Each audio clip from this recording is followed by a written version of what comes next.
there we go. And we are live. Oh, Live. goody. For once, we're quasi on time if you go by the Gun Channel schedule. So, yay! We have a Anyway. schedule? Over on Gun Channels, there's a schedule, yeah. Oh, wow. I wasn't aware. And it's better than Snob's time. I don't know what snob time is. I don't know. No, I don't You're get late. Snob and Sarge have both been using the old WTBS time from back in the 80s where it's 5 minutes behind everybody else. If you guys remember Super Station WTBS when they were going, instead of a program starting at 6 o'clock, it would start at 6:05. Didn't USA used to do that too? No, the only one that did that was TBS. USA was always on the top of the hour or bottom of the hour. For some reason, TBS was always 5 minutes later. Never understood that.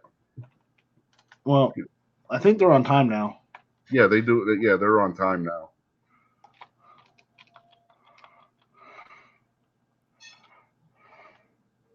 Yeah, that was always a weird thing.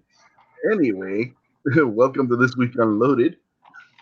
Now that we've gone off on a tangent about Superstation WTBS and Snob and Sarge being on their time frame. Tonight we have with us Jason Stewart. How are you tonight, sir? Oh, I'm doing good, Rich. Thanks for the invite. Yep, no problem. Next we have Mr. Night Strike, who's a little bit under the weather this week. Yeah, I'm pretty under the weather right now.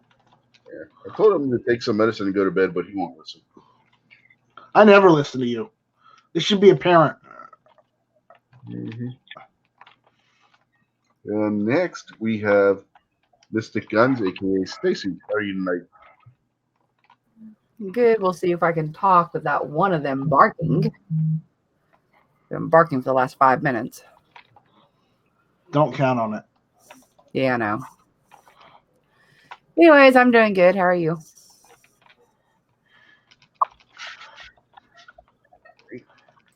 I missed half of what you were just saying because my internet decided to be a piece of shit again. I said I'm good. How are you? Much better than what I have been. I think Night Strike got whatever we had. Oh, God. If you're the one who gave it to me, I'm going to be very angry. Well, it's kind of hard to give you something over the internet. Well, I'm sure it's not that hard. It's not an internet virus, man. Besides, if I were going to give you a virus, it would have been ransomware. That way I would get paid for it. Yeah. And next we have the Kingpin.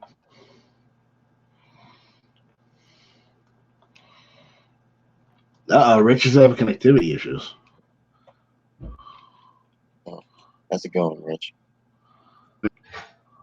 There he is. Yeah, my internet's wanting to be funky right now. As soon as I hit the live button. Yep, maybe your family's trying to tell you something. And my idiot wife probably upstairs playing on Facebook. That does it every time.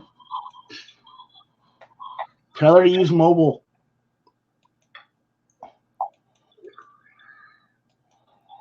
It would take too much intelligence.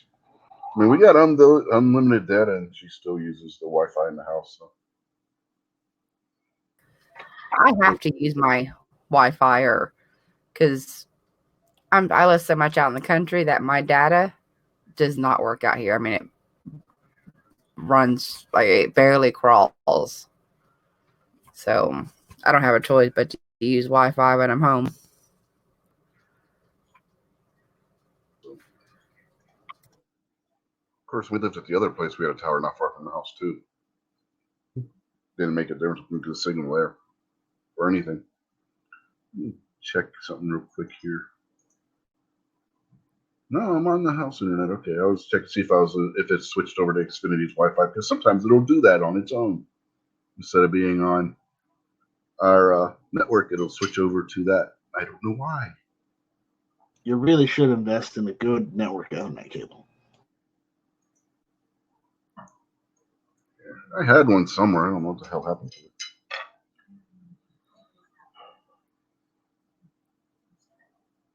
Yeah, I'm just saying it fixed Travis P11's issues, and Kingspin's issues have been fixed for a while too. He doesn't jump in and out normally that often anymore. Yeah, I've been super stable. I've ran 2 open lobbies with people on motor driving around and crappy connections, and nobody's been getting kicked out. What was your problem?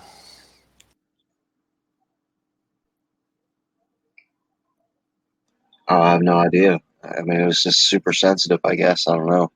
Either that or it was just having a problem communicating and getting to know each other. I'm not too sure. I'm not a tech guy. Yeah, but my Oh, I router, thought maybe you fixed something. yeah, but our router / modem is like 4 feet from my laptop right now. I think it's a part of the problem might be weather issue. You could easily run a cable to it. Oh,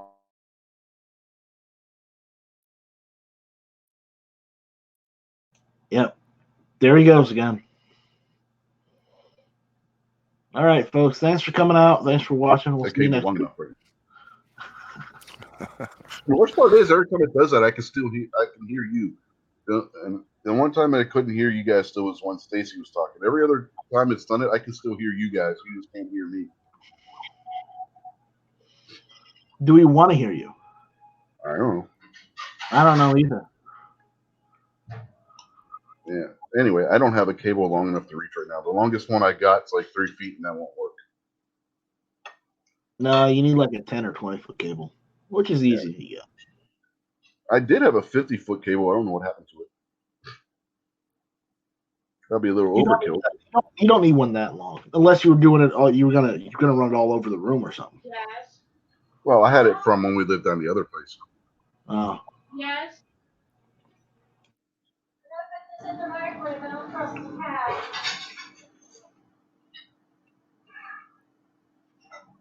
Apparently, your cat is not trustworthy. Not when it comes to food.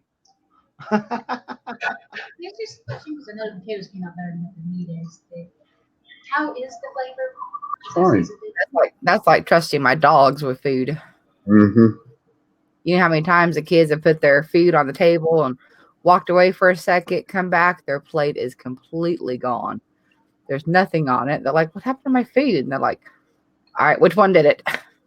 Well, in the case of the cat, he will. You put a lid on the pot, that's not good enough. He will take the lid off the pot. Yeah, I had a dog that would steal pizza right out of your hand while you were eating it if you got near you. I had a cat. If you left the pizza box open, he would go and get the last slice. You used to have a cat that would do what he said his dog did at one point. Speaking of pizza, I had bought a pizza one day, and it was just me, Snob, and Braden home, and left it on the counter for a little while, and went to put it in the fridge that night. You know, no big deal. Went to go get it the next morning, and there was no pepperoni on it. Like, you can see where the pepperoni was, but there was no pepperoni on it. So I was like, asking Braden whether he picked out the pepperoni. He's like, I haven't touched it. So, couldn't find out my daughter's cat was that got up on the counter and opened the box up just enough to pick the pepperoni off the pizza. And it didn't look like it had been opened, but I was so mad. Of course, I threw the whole thing away. I only had like 2 pieces out of it. I learned not to keep it on the counter anymore. Yeah, cats will do that. Well, Braden had this little tiny bunny rabbit he found outside. And so I had it in one of those boxes with the little folding lids on top. Mm-hmm. We had it in there for a while. And one day I went to go check on it because he was back at his mom's then. Went to go check on it. It wasn't in there. And so the only thing we can figure out is the cat must have grabbed that lid and opened up that lid just enough that it was able to go in there and get that little honey bunny rabbit. He blamed his dad for a long time, thinking his dad let it go. Like, your dad didn't let it go. It had to have been the cat. It's amazing what they get into. Mhm. The chat out there is reminding us that Gizzard Gary steals people's pizza too. Well, no, that's only if somebody doesn't. No, accept he the was offered paper it because somebody refused it. That's different. Mhm. He And not didn't going to steal mention any names, but there was somebody who refused to get up to get the pizza because he thought Yeah. they were messing with him. which they were drunk, and they really were trying to mess with him at one point.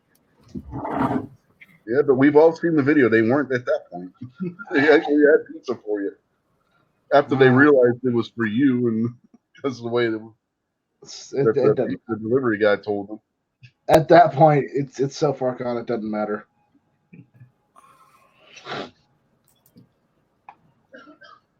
After they ate everything but one slice, and they realized, oh wait, this is from Night Strike. Oh my god, those guys. Dang it, now pizza sounds good. Pizza does sound good, but not tonight. No, I'm having rosemary roasted potatoes and London broil. I'm not hungry. I ended up having a really late breakfast. Like I didn't even start cooking breakfast till 1 o'clock. I ended up going on David's show this morning and then got off there about 11:30, 12 to take Cody to town. So it was like 1 before I even ever started cooking. Yeah, I was watching Japanese wrestling all day. That's funny. What's funny, watching Japanese wrestling all day? Yes. Japanese wrestling's better than American wrestling.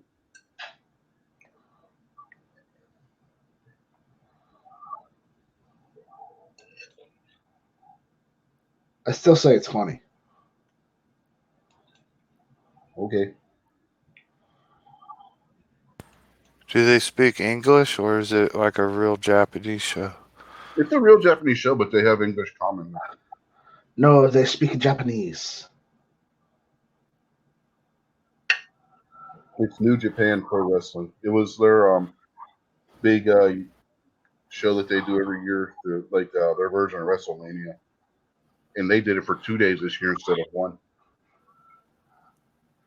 Do they have any American wrestlers there or wrestlers that been in like WWE or anything? Yeah, Chris Jericho was on the show. Oh, really? I remember him.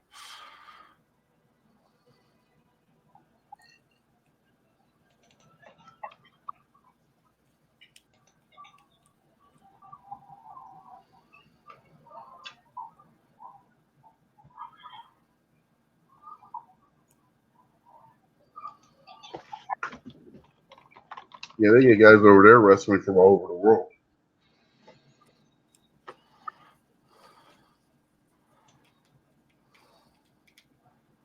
Japan, Australia, New Zealand. I'm trying to remember. United States, obviously, Canada, the UK.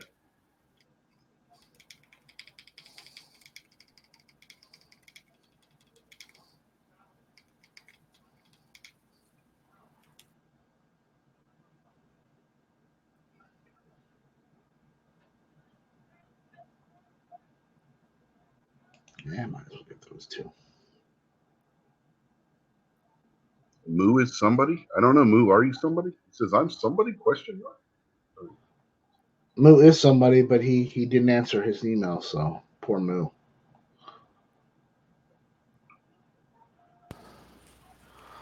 Yeah, Moo got a link, but I specifically put in there about keeping it PG-13, and that means you, Moo. So I'm wondering if he decided he wasn't going to jump in.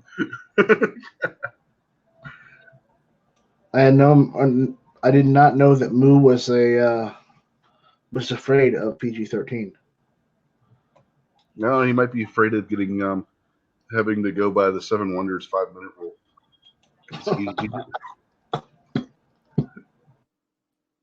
if you watched the Christmas Eve episode and then last week's episode, I still don't think his on time is up yet. Technically, it turned into like 10-minute rule instead of 5-minute rule. And like I said, I don't think his time's up yet. No. He didn't get the concept that if he started talking again, that it keeps resetting itself.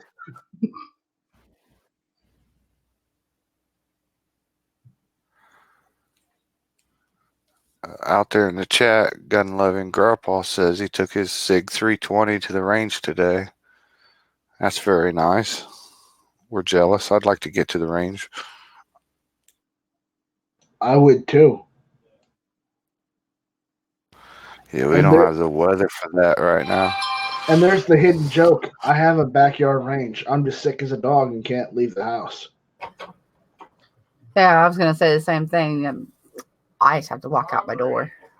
Well, if you were getting the weather that Sarge was getting last night, you probably don't want to go outside shooting right now anyway. No, it's actually been running about 45, 50, so it hasn't been too bad. Did you see his Instagram post from his shift last night? No, I haven't really been on Instagram. Snow flying everywhere. Yeah, all we've had was rain. That Sarge was getting last night, you probably don't want to go outside. All right. Instant replay. Yeah. Let me see if I can find my. See, let me get Instagram open up here, and I'll share the picture. Well, I was picking up my phone to look at Instagram, and I forgot that I had the YouTube open on your chat. So, of course, as soon as I opened it, unlocked it, it came up.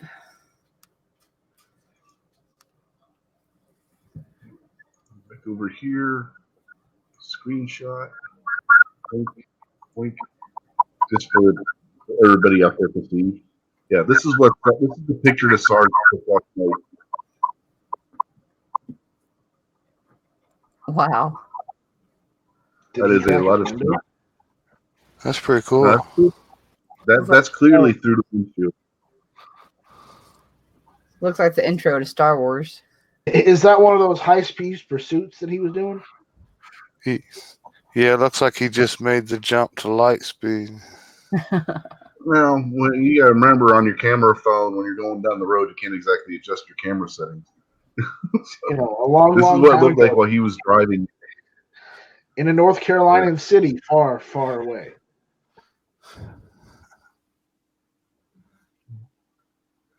I'm just glad we didn't get that. Now they're calling for snow here. It's Tuesday now. Damn it, which sucks. I hate snow. I hate cold rain more. Cold rain. We've only had like a little bit of snow flurries and a little bit of ice, but not bad. Yeah, they were calling for a possibility of snow overnight last night, but we didn't get it. It just kept raining, which Yeah, again is worse. Cold rain is worse than snow. Usually, if we get some, it's usually between January and mid-March.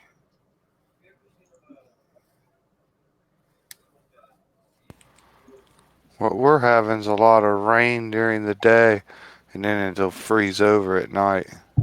They warned us for like the next 10 days we could have winter conditions in the mornings.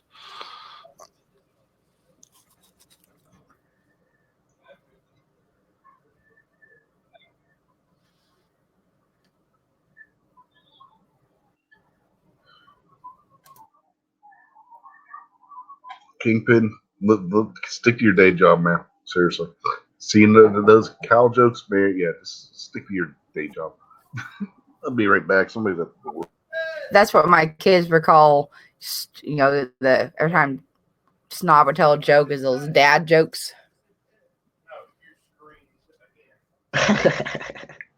Dad jokes. They're hilarious. My kids don't think so. They're hilariously bad. They pretty much just roll their eyes and say, "Really?"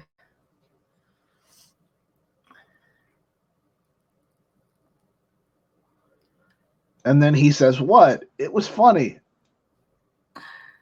I like the Amish woman one. 2 Mennonites.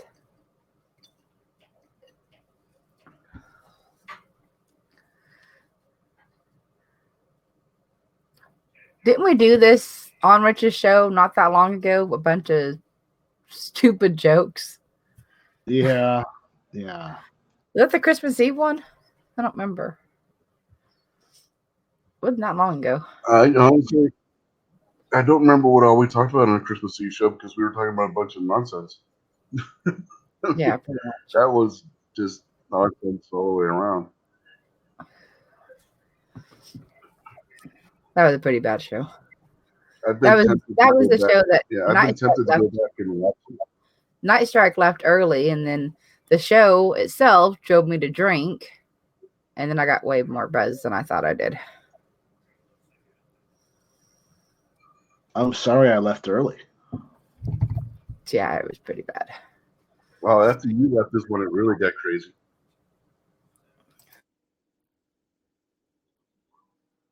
After you left is when I believe Moo came in, and then it just went downhill from there. We can blame it all on Moo. But he made it fun, though. Yep, it's all Moo's fault. Yeah, but it was a fun show. Yeah, and it ran so long we actually did 2 brackets on that episode. Yeah.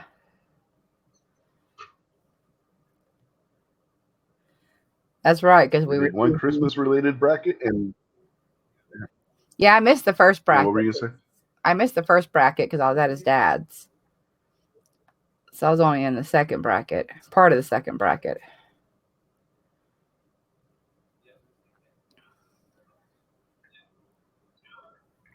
Yeah, Moo complaining about Bohemian. Was it Moo that was complaining about? No, it was Jason that was complaining about Bohemian Rhapsody the whole bracket. And David. And David. Yeah, I get my dose of Queen every day, man. Hey, David was doing the same thing, so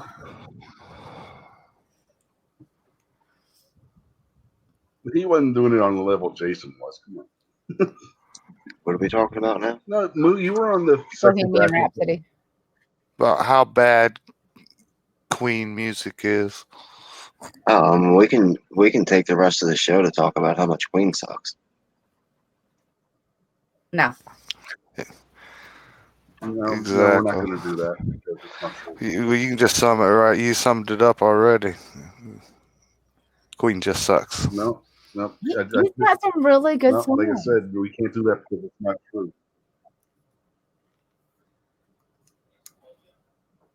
And no, Moo, you didn't miss the second bracket because you specifically jumped on the. You specifically got on the panel because you wanted to be part of the second bracket.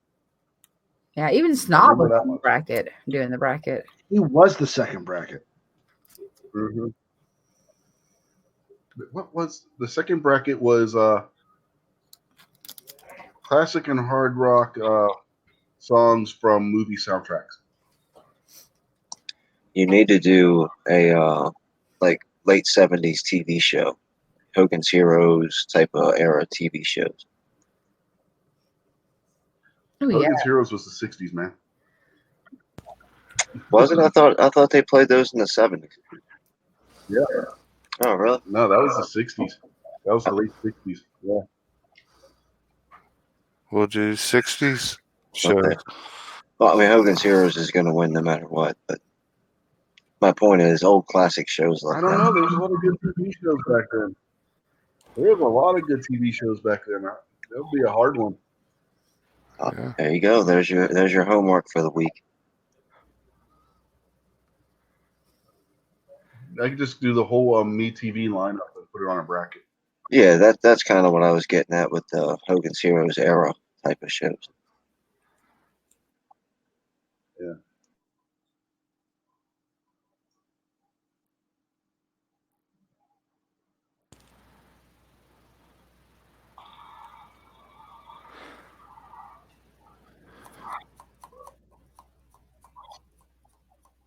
So what else Well, could we no, put on that bracket? I mean, they can. they kind of bracket, drifted from into the Honduras, mid we could do 70s, that. didn't they?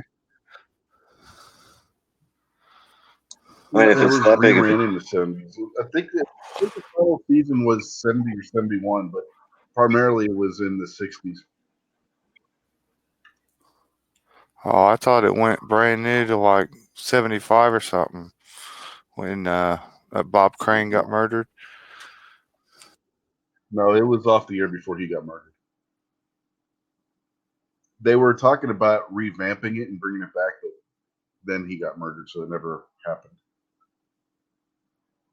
It's like, did you know in the 80s they were going to redo Dragnet again, bring out a third iteration of it with Jack Webb again, but he ended up dying before they finished it, so they never got around to doing it. And one of the cops from Adam 12 was going to be his partner in that version. Yeah, but they then made a remake movie in the 90s of it. It wasn't that good. No, that was 80s too. Dragnet with Dan Aykroyd and Tom Hanks. That was in the 80s. Was that the 80s? Yeah. But that was more of a Yeah. comedy than with it. Yeah. Yeah, I thought it was a pretty funny movie. They went after the pagans. Yeah. I got tired of that movie because my wife has to watch it whenever it's on. So, how many times are you gonna watch this goddamn movie? Don't you have this memorized by now? And there was a period where they were showing it like every day or two on Stars, and she was watching on one of the Stars networks, and she was watching. I was like, Jesus Christ! Yeah, I probably haven't seen it for 30 years. Yeah, D-Temp mentions Barney Miller. Yeah, that was a good one back in the 70s and the very early 80s. Yeah, Barney Miller. That was. It was a good one. Mm-hmm. Yeah, Buck brings up Batman. Yeah, Batman was a classic. He also says MASH. MASH was good until like halfway through. Then they started getting all preachy and shit. But yeah, Kingpin. Yeah, Taxi. After MASH? We're not going to talk about Aftermath. Nobody talks about Aftermath. I have to mention it because it's funny. Not Aftermath, but the whole situation of it. Aftermath was. Yeah, you know, Aftermath was not the first spinoff from MASH. I know. That's why it's funny. There was another. What was the first spinoff from MASH?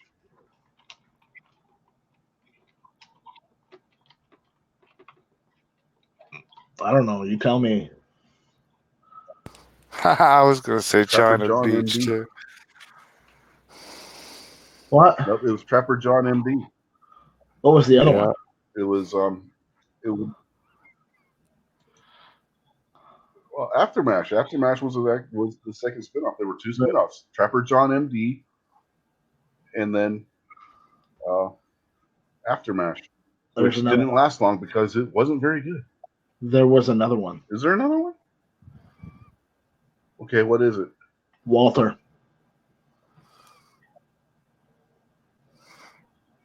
They made a spinoff about Radar? Mm-hmm. Yeah. Mm-hmm. I think it only lasted like one season. I don't remember that one. That's longer than what Aftermath lasted. I don't even think Aftermath lasted a season.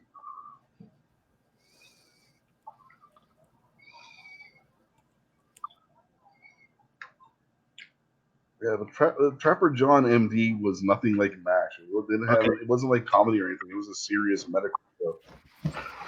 Yeah, it was apparently it was one episode. That's why. There used to be the show Quincy.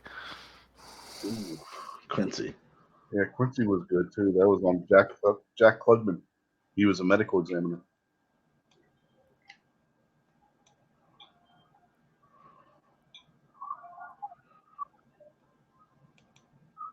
All in the Family, that's a good one. China Beach was the 80s Kingpin, so that one would fit the bracket anyway. Unless you're talking about the spinoff from MASH, but China Beach would have been the wrong war because that was Vietnam, wasn't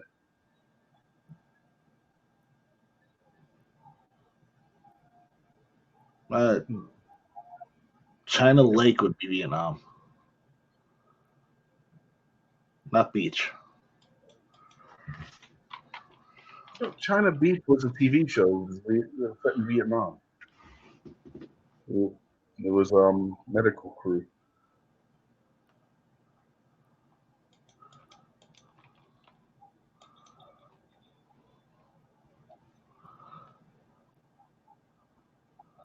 I got that you were making a joke about that being a spinoff of MASH, Kingpin. I was just saying, but for the bracket, it was a decent show, but it wouldn't fit the bracket.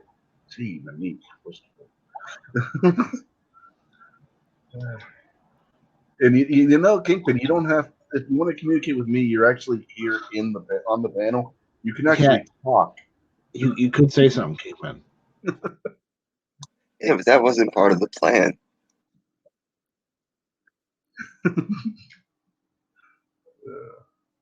Let's see. D-Temp brings up Ironside. Yeah, that was a good one with Raymond Burr, where he was police chief who was confined to a wheelchair. That was pretty good.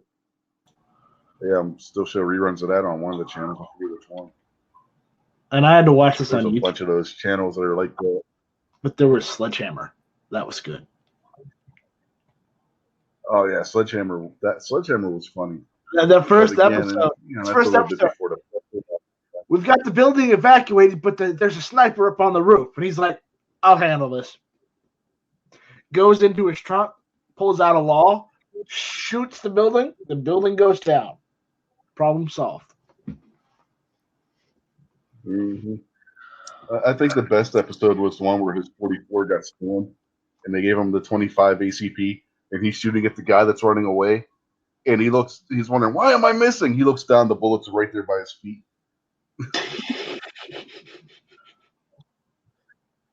Yeah, it's hilarious.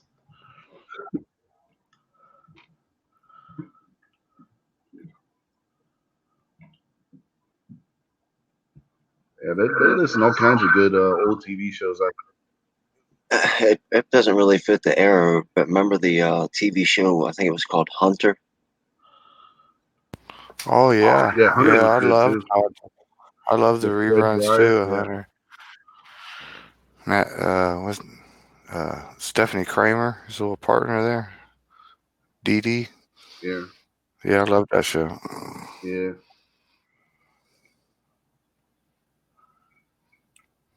They had the Hunter and the A-Team and Riptide. Remember Riptide?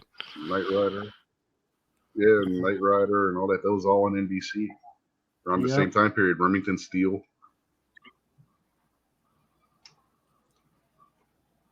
That was back when NBC actually had good TV shows.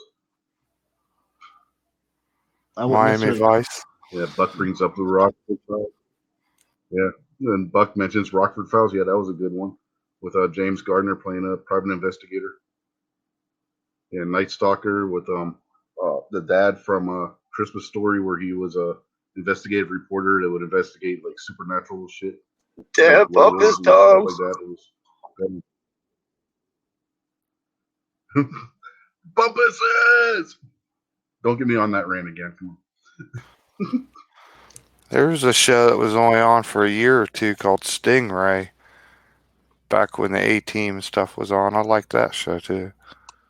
You remember the miniseries that came out? It was called Yeah, V, and the like lizard people had V? human Oh, skin on. Yeah, Yeah. yeah. Yeah, You they mean were it- aliens. Yeah, they remade that in the 2000s. Yeah, It was still awful. That it was awful when they originally released it. It was still awful when they remade it. Well, I thought Nancy V Pelosi was cool. one of They those. actually- No, that's Hillary. Yeah, there was actually had two.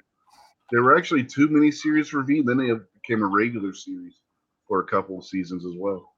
No, I just like the original one that came out on TV, like with Mark. I think it was Mark Hamill or something like that was the main character. The same guy who played Beastmaster, It was Mark Singer. Mark Singer. Yeah. Yeah, it was Mark Singer. Yeah, but it was all they did the two miniseries and then they had the regular TV series, the original one, and it was all the same actors that were in it from the beginning Well, of the miniseries. didn't it all to the come end of from the regular movie? series. Wasn't there a movie called like Alien Nation or something? And that's where they got the idea for V from. Had James Alien Caan Nation and was some totally other guy. different. But it was like the same Yeah, but people. Alien Nation was totally different. Alien Nation was where Alien Nation there was actually an Alien Nation TV series that was on Fox based on Alien Nation. Alien Nation was where these alien refugees were coming in, they were living among humans, integrated into human society. And Oh, everything. yeah, That was just great. that's right. We knew they were weird people. That's right. Yeah, we knew they One were. was like a police officer. Yeah. Yeah, Oh, there was Airwolf. yeah. Yeah, The that was a one good one. yeah, in the movie, the one that was the police officer was played by the guy who played Inigo Montoya in Princess Bride.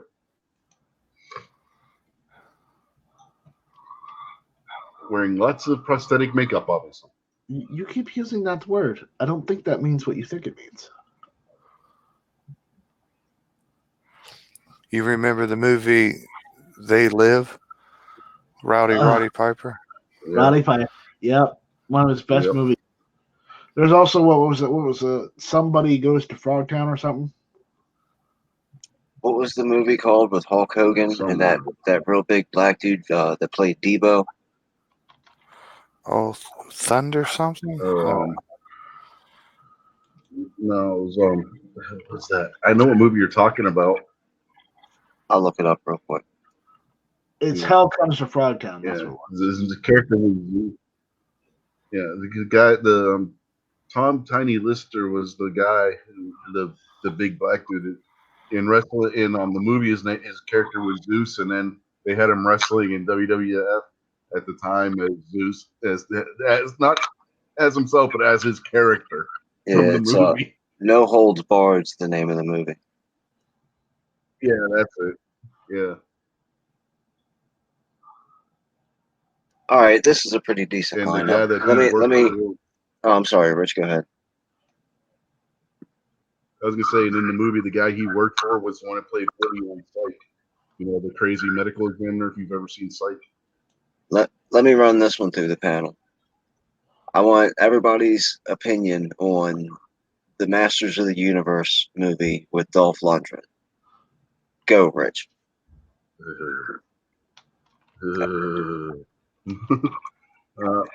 No.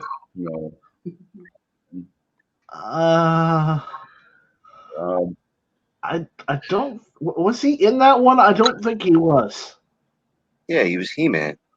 That was a Dolph Lundgren movie. That Dolph was? Lundgren was He-Man.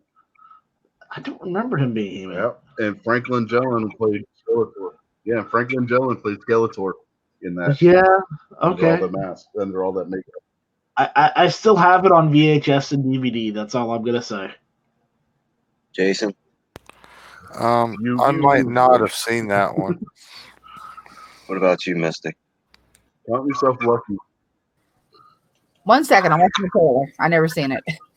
I remember he did Flash Gordon, but I don't remember a He-Man one. No, I will say I did like Dolph Lundgren playing Punisher. I thought that was a good rendition because the Punisher one wasn't that bad. It wasn't great, but it was still a Punisher movie. Okay, and it was the first one I ever saw. Yeah, Dolph Lundgren wasn't the one. Yeah, Jason. Dolph Lundgren wasn't the one that played Flash Gordon. The one that played Flash Gordon was some washed up football player whose name I can't remember right now. But that wasn't Dolph Lundgren. He looked a lot like Dolph Lundgren. He had the same like blonde hairdo and everything. It wasn't actually him. Oh, okay. But yeah, I don't remember. I remember the movie being out and everything, and I remember how the actor looked playing Skeletor. But I don't believe I actually watched it. When you have a little brother who is a He-Man fanatic, you watch Masters of the Universe whether you wanted to or not. I just watched the trailer. I've never seen it, so I don't know. Hey. Yeah. What? Basically, the basic plot is He-Man and Skeletor get sucked into our universe and have to find their way back. It's not that good. Yeah, it's hot, especially looking back at it this many years later. It's really, really disappointing. They could have done so much better of a movie.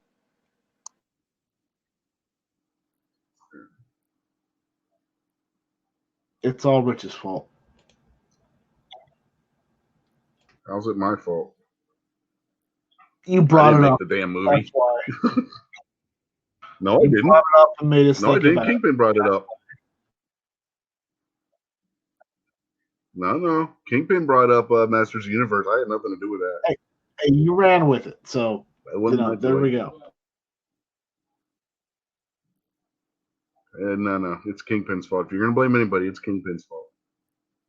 But yeah.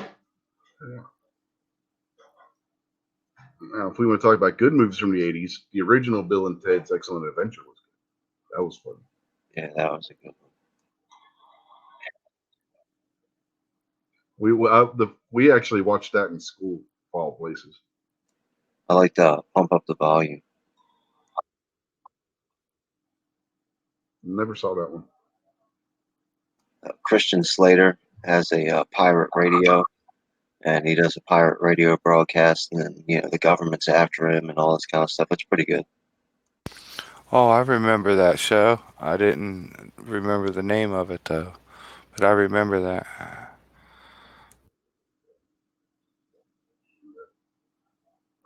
Another movie that was interesting we watched in school was another 48 Hours.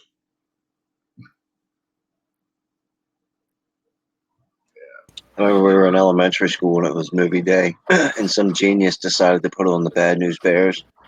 So about 5 minutes into the Bad News Bears, we started watching something else. I bet you did.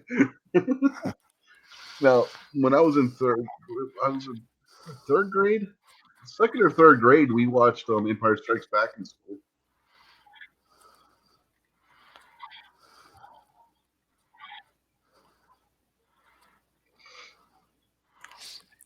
I remember one year the Redskins. Jones.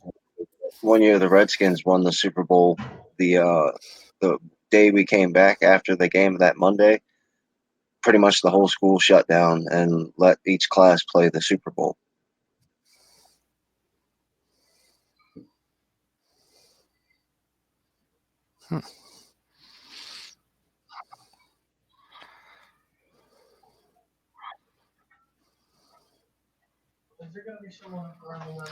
That'd be the one where John Riggins ran for the touchdowns to win against the Dolphins. Yeah, that'd be it.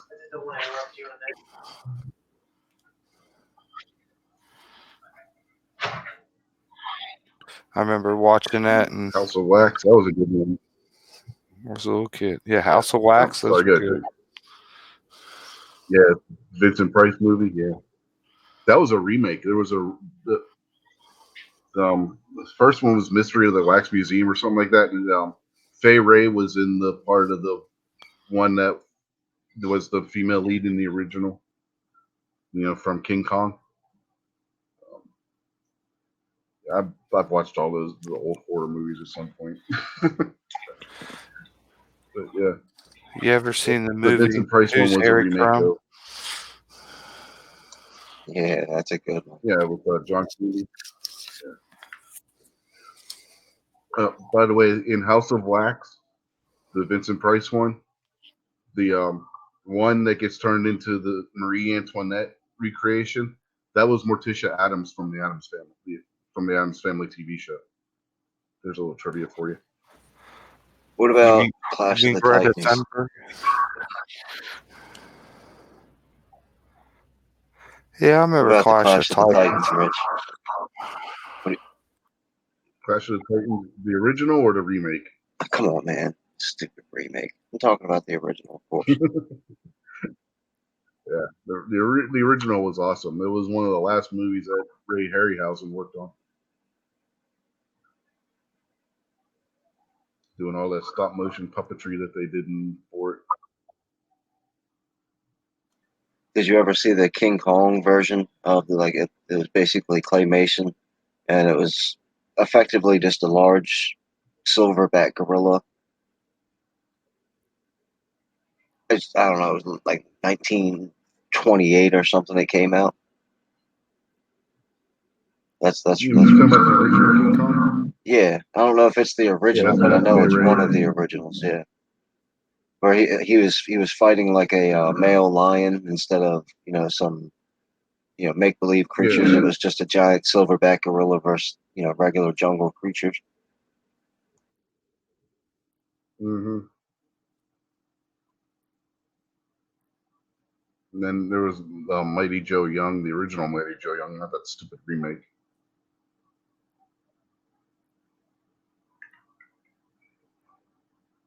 There was a couple of things they did back then with big gorillas. You had King Kong, Mighty Joe Young, and then there was another one.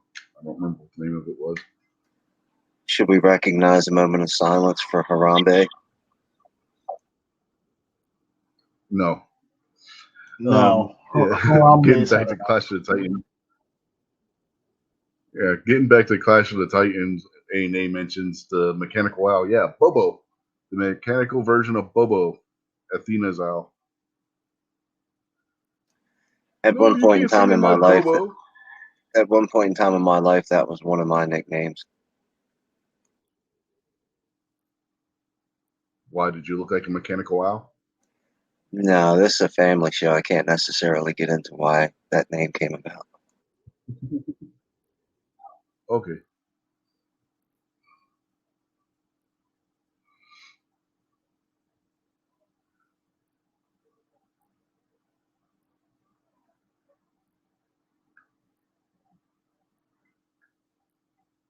A&A says he thinks he was a freshman in high school when Return of the Jedi came out. It would have been, what, AMA, 83 you're an old man. when Return of the Jedi? Okay there, Grandpa. A New Hope came out in 77, Empire came out in 80, and Return of the Jedi came out in 83 because it was 3 years between each movie.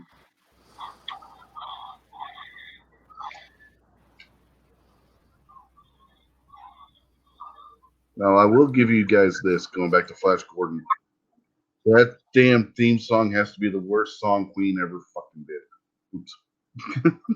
the Flash Okay, Gordon theme song just annoys that. I'm gonna have to take issue because it's the only song of theirs that I actually like. Oh my god, that is annoying. All right, what do you guys think about the Lord of the Rings movies and the Hobbit series? Lord of the Rings was okay, but they totally screwed up the ending. I haven't seen the Hobbit movies. Yeah, I watched a bunch of the animated Hobbit stuff and a bunch. There was actually a whole bunch of different versions of the Lord of the Rings animated stuff. What? Yeah, the cartoons, The the Rankin original Bass 70s cartoons. animated is the best. Yeah, and Yeah, there's a bunch of versions I of was the Lord thinking of the the new Rings. ones. Go ahead, Rich. Yeah, I was thinking the Peter Jackson movies. I was thinking the Peter Jackson movies, but the ones that Rankin Bass did, the ones that did all the Christmas cartoons and stuff, their animated versions of them were pretty good. Well, yeah, that's what I was talking about, the modern movies. Yeah, but I was just also comparing. I was kind of unfairly comparing them to the original animated ones, which I mean there is no comparison really. I think where they failed is they made them too epic. Like, how many scenes, how much do I really need to spend 5 minutes watching these three guys run across the landscape by themselves? Some of it was just too epic. And the Hobbit movies were just, in my opinion, they were terrible.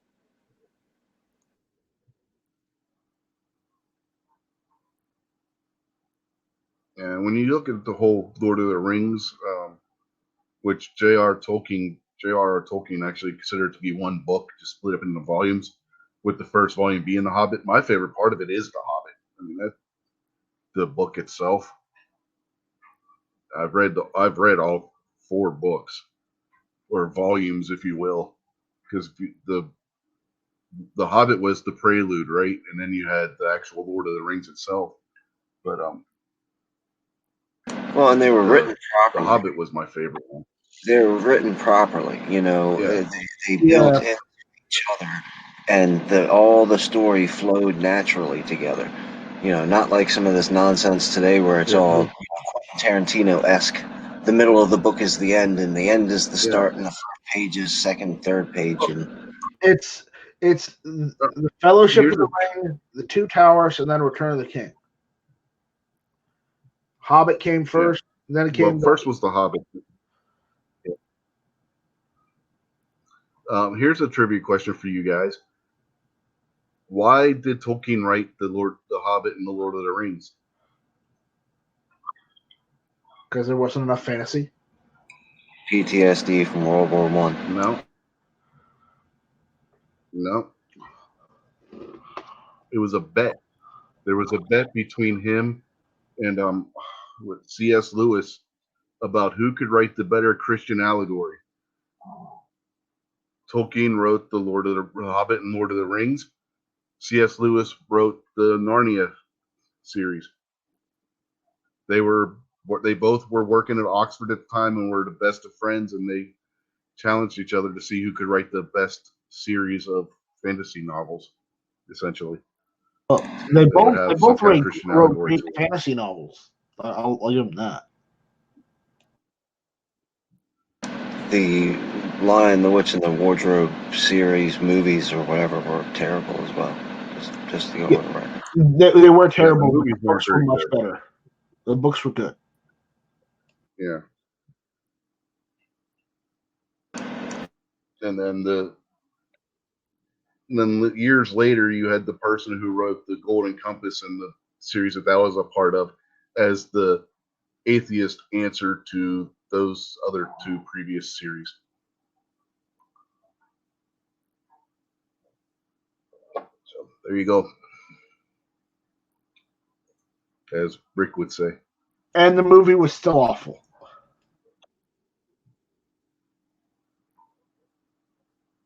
Oh, I didn't watch it. Couldn't tell you. It was still awful. That's why they never made a sequel.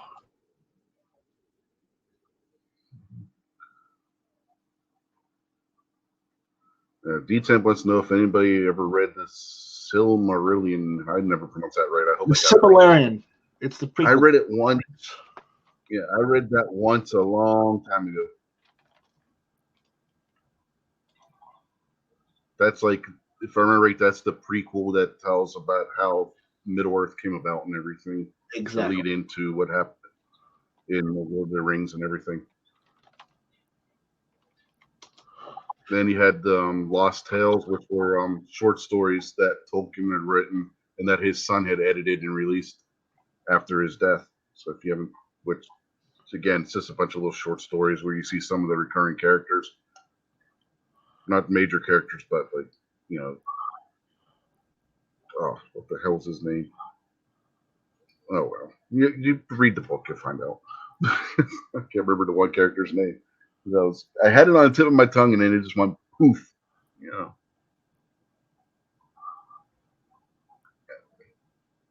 The one that helps them when they get lost in the woods in the first book. Tom Bombadil.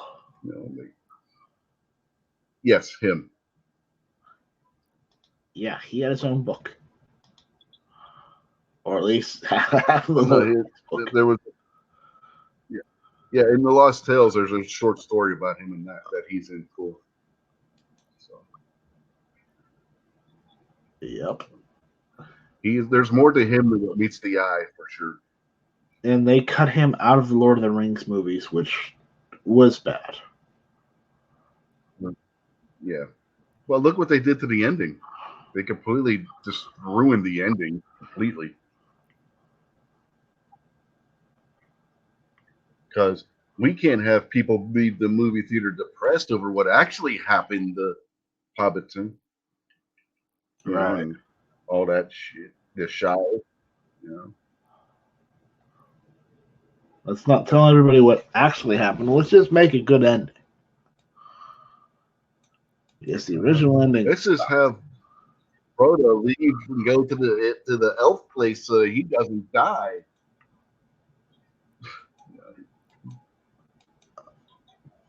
FYI, they were all dying by going on that boat.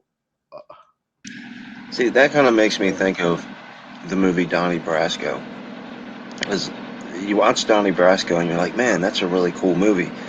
And then you see the interview with Joe Pistone, and he's like, none of that happened. This is how it really happened. And you're like, that's even cooler of a story. Why didn't they just make the movie about the actual story? Because they were afraid people would say it's a bad movie. Mm-hmm. So.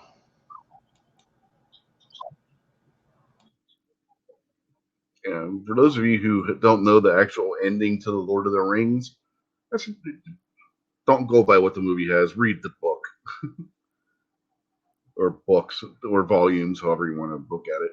Again, Tolkien looked at it as they were volumes to one book, so I'm going to go with what his idea was. So yeah, but anyway, read it, see what actually happens at the end. Don't go by the movies. The movies are completely and totally garbage on that ending. That's not what happened, and it's a travesty. The ending of the series was much darker than what the movie's ending was.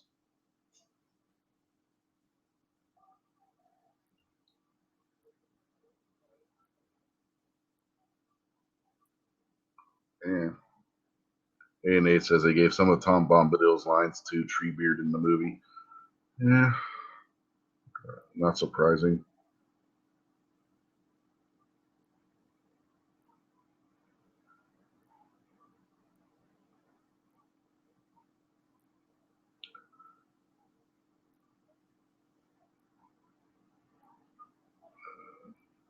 I still wish they would have made the Grand Admiral Thrawn movie books into part of the Star Wars movie franchise at some point.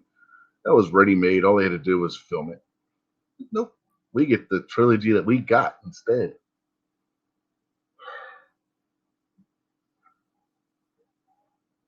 Because Well, remember, it's Disney garbage instead of got something. rid of most of the expanded universe as it was, so obviously they couldn't do that. Well, They Lucas already- started doing that before he ever sold it to Disney. They already just brought Thrawn back from Legends back into the Star Wars universe with Rebels. For a long time we thought Thrawn, the greatest of the Imperial officers, was gone because Legends and what Disney says is canon, and then Disney says, "Oh, by the way, Star Wars Rebels, Thrawn's the new bad guy." Like, wait, what? And then they completely do something right with Thrawn in Rebels. He is every bit Thrawn in that series. Yeah, but they also did something wrong. Nobody knew Thrawn existed at that point. Actually, that's not true. Except for the Emperor. No, everybody knew Thrawn. No, if you look at what they say in the book, if you look at what they say in the Grand Admiral Thrawn trilogy, he was an unknown commodity who was out hunting or patrolling beyond known space because Palpatine didn't want anybody to know that he had that high of ranking of an alien in the Imperial fleet. At that point, nobody would have within in the core worlds would have known that Thrawn was around.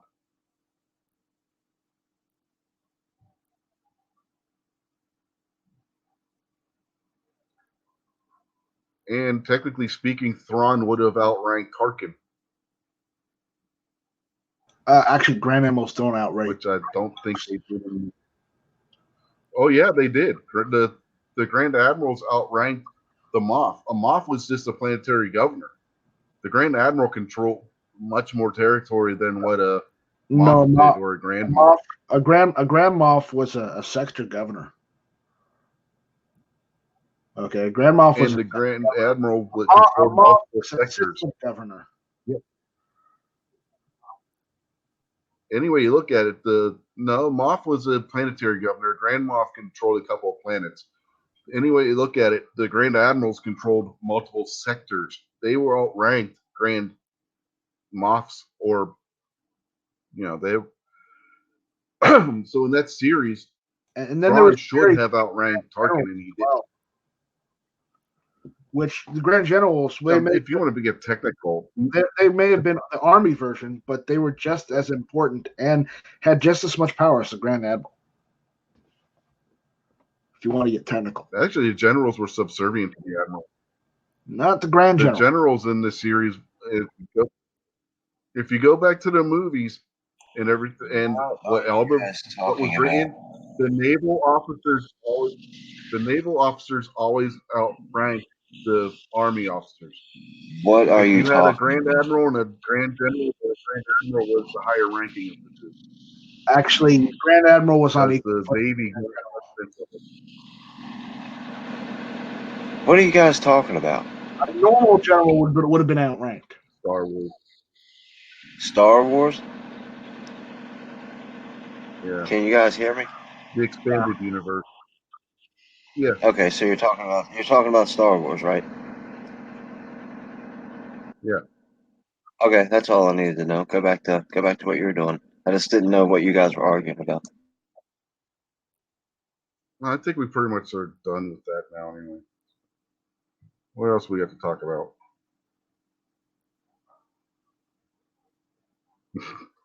Well, Gary's out there now. He says, anybody see Porky's? I cannot believe it was not nominated for any Academy Awards. Right. Yeah, Yeah. I don't know if that would raise to the level of Academy Award winner there. I mean, good movie, funny movie. I don't think it's an Academy Award nominee. Sorry, Gary. Well, Beulah Ballbreaker's performance, that was award winning.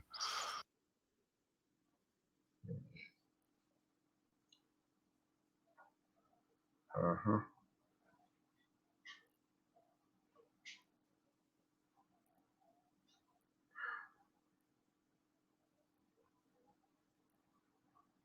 At close range. That one is I'm trying to remember when that is. That one, Yeah, that's a great well, movie, man. Yeah. Have you Which guys one been is to GunTube.org lately? I don't remember. Besides just using the chamber, but have you been to the actual site lately? Briefly. Have you noticed I actually put a link for the GunTube chamber in on the top right? Nope. You see, these people don't notice these things. Here, look. No. See? Okay. See? Right here. Loads up the chamber. I figured I'd mention that because I did that the other day. It's something to talk about, at least. Okay. Something people would actually kind of care about. We were talking. Everybody out there is talking about movies and stuff. Come on. Apparently, this is what Tonight Show has turned into. So, what were you going to say about the movie you put out there in the chat? Okay, Jason was going to tell us about it at close range. So let's let Jason tell us about it at close range. Oh yeah, that's a good movie. It's got Christopher Walken and Sean Penn in it. It's about the crime family from Pennsylvania, like a true life story. It's got a lot of Madonna songs in it, if you can get past that. But man, that is an excellent movie. Yeah, there might be a reason for that at that time period. But. Yeah, it's one of those movies like Christopher Walken's character, like everything he said in that whole movie, you can use like a one-liner. You know what I mean? You can repeat every little thing he said. He did one of his best characters ever in that movie.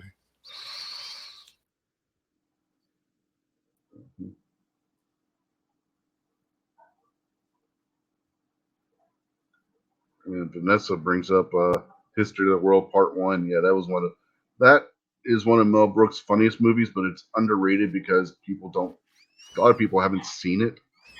But it's good to be king. That is a funny movie. I watched Young Frankenstein last week and Spaceballs like 2 days ago. Spaceballs is a great movie. I see your Schwartz is mine. Anything Mel Brooks is pretty good. Wait. He has the Schwartz. We got to get out of here. Wait a minute. You've got the Schwartz. Yeah, but he got the upside. I got the downside. Yeah. Well, that's what you get with a Druish princess. Funny.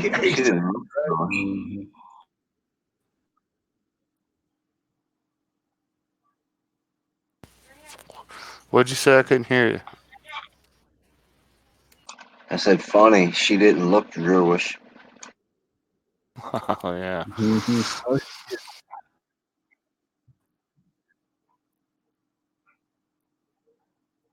Yeah, Vanessa brings up the scene in Blazing Saddles where Mongo punches the horse and knocks it out. That was the inspiration for the scene in Conan where the camel spits on him and he punches the camel and knocks the camel out.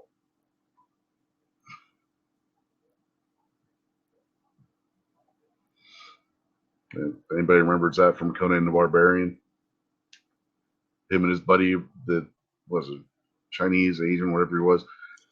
Both of them are drunk off their asses. They're walking down through the market and the camel spits on them.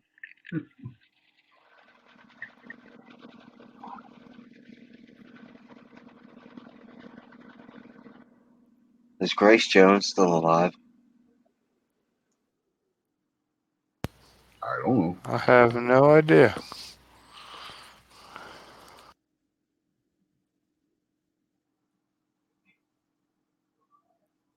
Yeah.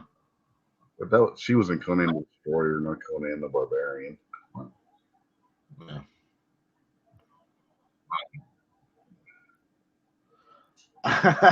She was also Yeah, in I liked that one too, Vanessa. Need to Kill. Three Amigos, funny but really inappropriate. Three Yep. Amigos. Yep. Ha. Mm-hmm. El Guapo.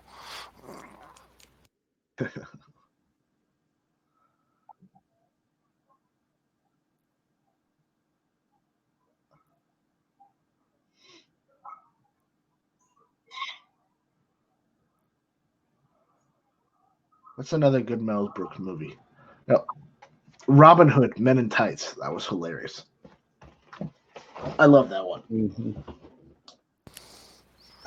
The original producers with Gene Wilder and Zero Mostel. That was good.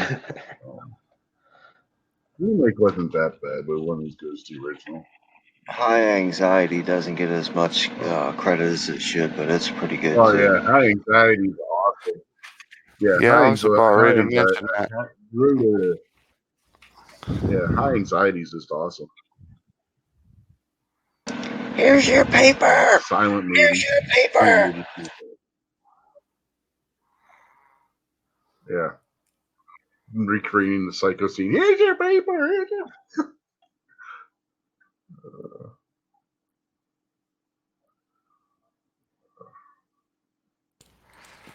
Yeah, that's back when movies were funny. Mel Brooks. They couldn't do that nowadays. Mel Brooks be a racist. Stay close to the candles. Staircase can be treacherous. Yeah. And Cloris Leachman's character in that being a dominatrix to Harvey Korman.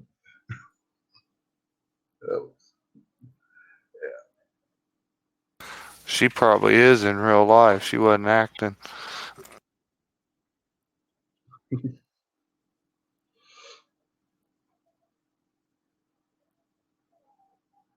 If you are late for dinner, you don't get any fruit cup.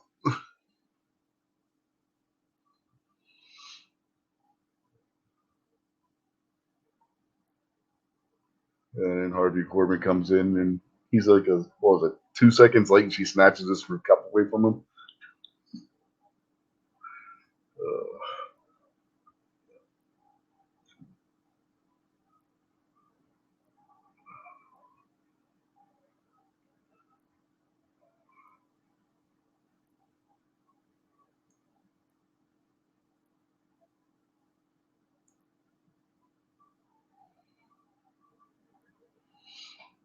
If you want to talk really older movies, we could go all the way back to, I'm trying to remember when this movie came out. Like late 30s, early 40s. Cary Grant movie, Arsenic and Old Lace. If you guys ever seen that one? No, that's too old for me. Oh, dude, that movie is freaking hilarious.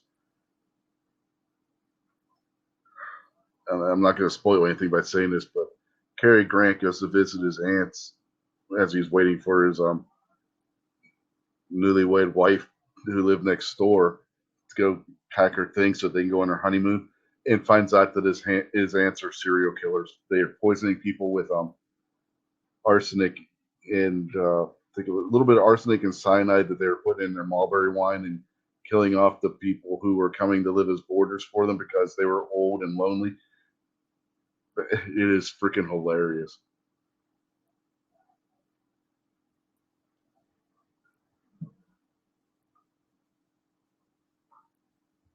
There's more to it than that, obviously, but that part, everybody knows that part about the movie.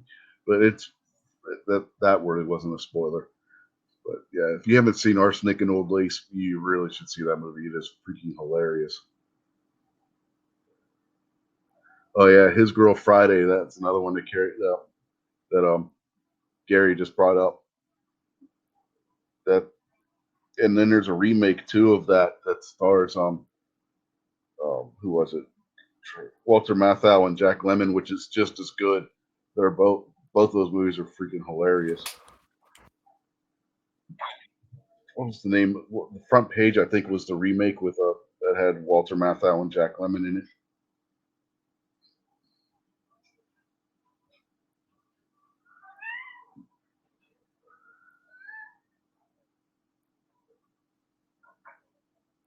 I D10 think the brings up cat the wants old to say Bogart something. movies, yeah, like Maltese Falcon. Yeah. He doesn't shut up. Well, Bogart movies like Maltese Falcon and some of the other ones. Casablanca, obviously. I still argue with you. I watched Maltese Falcon about 2 weeks ago, 3 weeks ago, and it's one of my favorite movies, but it is a terrible movie. No, it's not. It was a good Yeah, movie for the time. You're spoiled because the times have gotten better or worse, depending on how you look at that's it. that's the angle that I'm going at. Looking at it from this perspective of if it was made today, it'd be a total absolute flop. I still think it's one of my favorite movies, but that's the point that I'm trying to make, and Rich just argues with me about that. Well, Rich likes to argue I with totally everyone. disagree because I think they made movies better back then. I think movies were made better back then. I don't think most movies made today are worth a damn. Quite frankly, there's not very many new movies that I actually sit down and be like, okay, that was a good Not movie. since everybody There started to really use the aren't. Wilhelm. Poor Wilhelm. Yeah, Gary says, Run Silent, Run Deep, another good Cary Grant movie. Yeah, good World War II movie there on that one.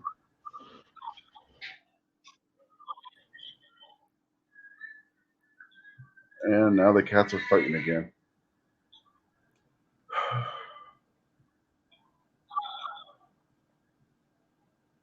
Vanessa brought up Singing in the Rain. Yeah, it's one of the few musicals I like.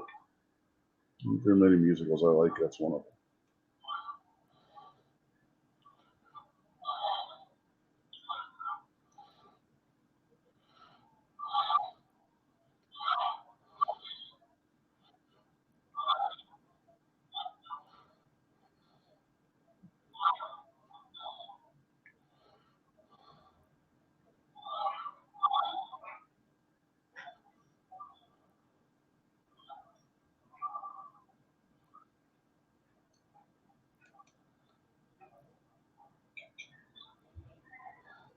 Yeah, Clark Gable. Yeah, yeah. Which was there was one with Cary Grant in the submarine too. Operation Tokyo.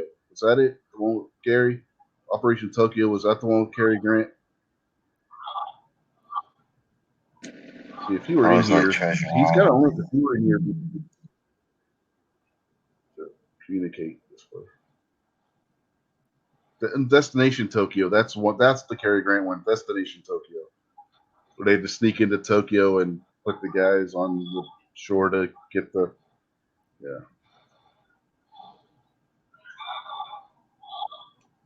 Yeah, you said Run Silent, Run Deep, and I'm thinking Destination Tokyo. But yeah, both good movies. Both good. Then there was the one. There was another submarine movie with Cary Grant, but it was a comedy, and Tony Curtis was in it too. Is that Operation Petticoat? I can't remember. But that was a funny movie too. On there.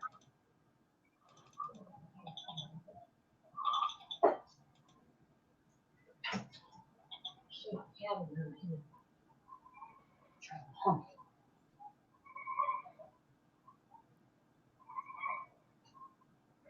Yeah, that's the one I'm talking. That's when I was just talking about D-Temp, where they painted the submarine pink. That was Tony. That was Cary Grant and Tony Curtis were in that. I think that was Operation Petticoat, if I remember right.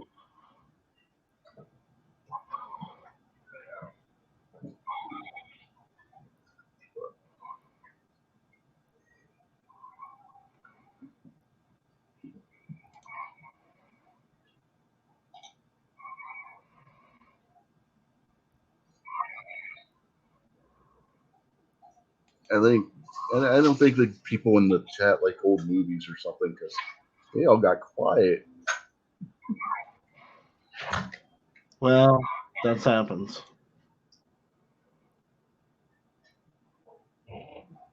Yeah, but we're talking old war movies.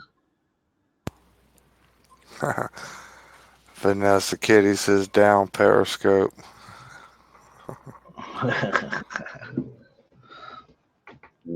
And she also brings up PT-109. That was a good one. So, that was one about John Kennedy. McHale's Navy. Yeah, McHale's Navy's good. The series was good. The movie was The TV okay. show was if good. you like, the TV series was better though. Yeah, there was a movie based on a TV series too. I'm trying to figure out if she's talking about the movie or the TV show. Both the old movie, not the new thing. A&A says, yeah, well, Operation Petticoat was one with Cary Grant and Tony Curtis. So.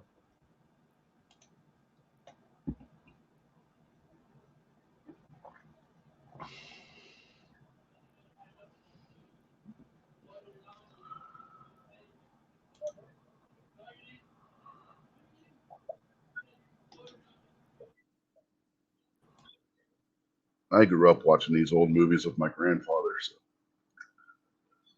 we would put on AMC, and then when TCM came around, we would put that on when I would stay overnight at their house, at my grandparents' house, and we'd watch a bunch of old movies all the time.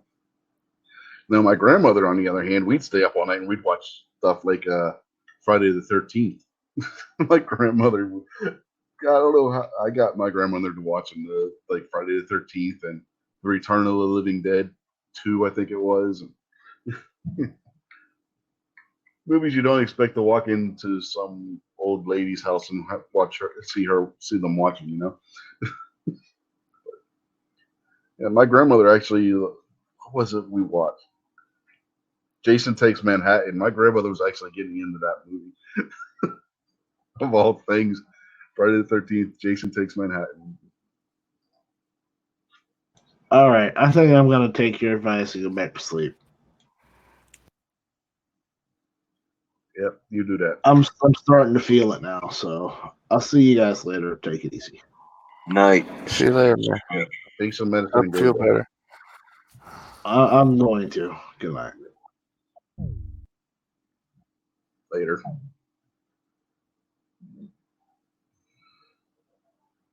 Now Stacy's gonna have to entertain us.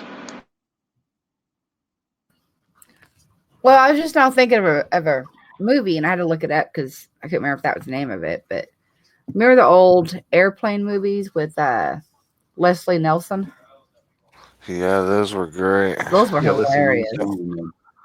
yeah, Robert Hayes and who else was in those?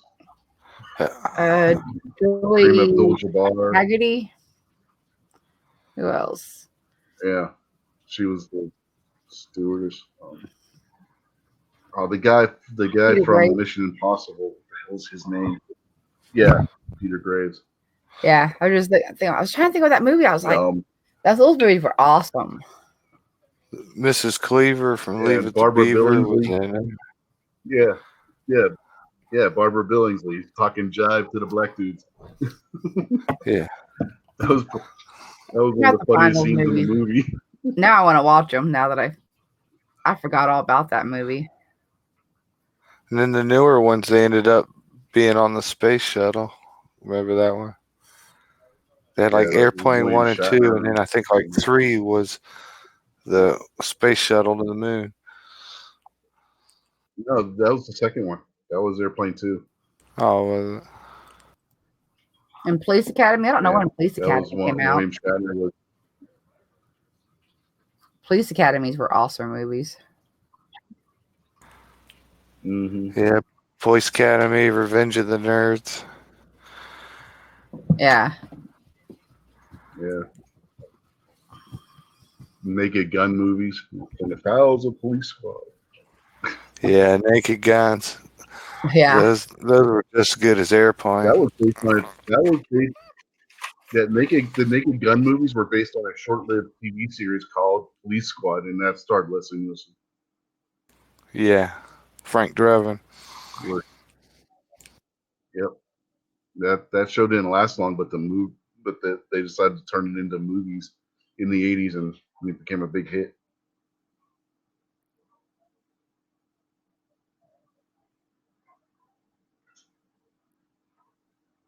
And Caddyshack, yeah. $6 Million Man and the Bionic Woman. So Vanessa was talking about $6 Million Man, woman. Yep. Yeah. Hospital. What is it? A big white building with patients, but that's not important right now. Shirley, you must be joking. No, I'm not joking. Don't call me Shirley. I am serious. And yeah, don't call me Shirley. Roger. Roger, over and over. One guy's old. Remember the one guy take off a pair of sunglasses and he'd have another pair of sunglasses on underneath of them? Mm-hmm.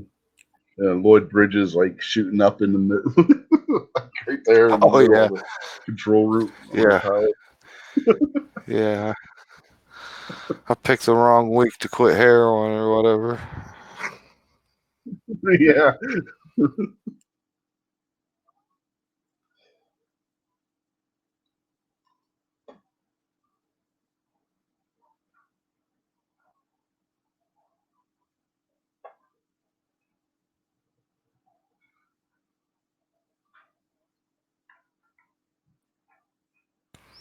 I always liked Ford Fairlane with the Dice Man.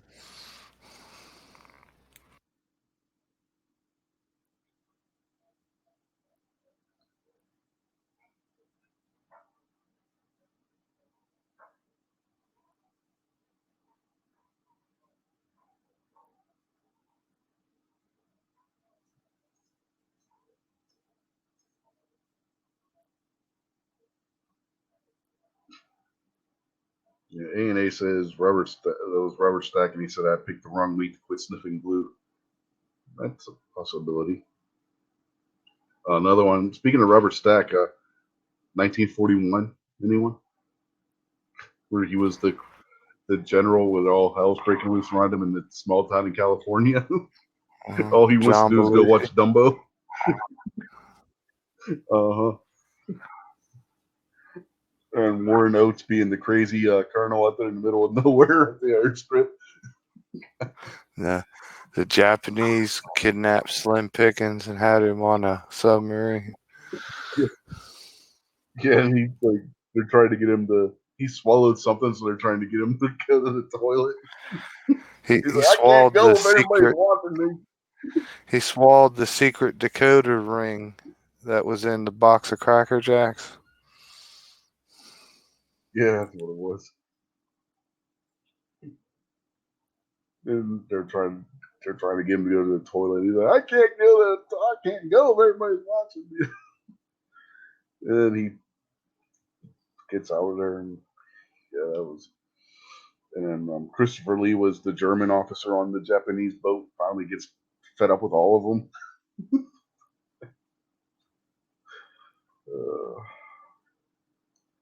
And you know, by the end of that movie, Ned Beatty's wife in that movie had to have killed him because of what he does with the goddamn cannon. This destroys their house.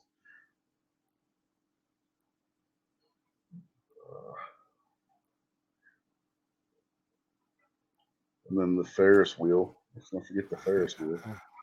Japanese King- fire on it. Kingpin said Trading Places. Yeah, that was a good one. Yeah. Mm-hmm. Looking good, Reggie. Feeling good, Lewis.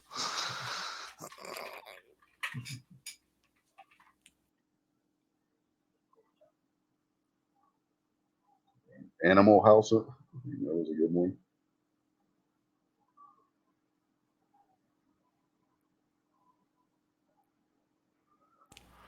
Weekend at Bernie's. Yeah.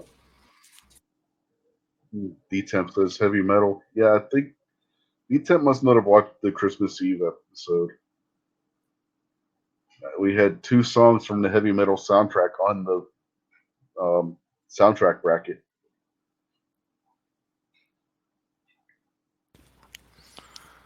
Hey, Kingpin. Yo, Did you look up that prison that they filmed those movies in? That we were talking about? not yet. I was gonna do that tomorrow when I got off work. It's a pretty cool looking place, man. Looks like a castle. Yeah, I'm gonna be interested to check it out, especially if they give some detailed information about it. Yeah, it's where they Yeah, there was filmed a Shawshank. few years ago.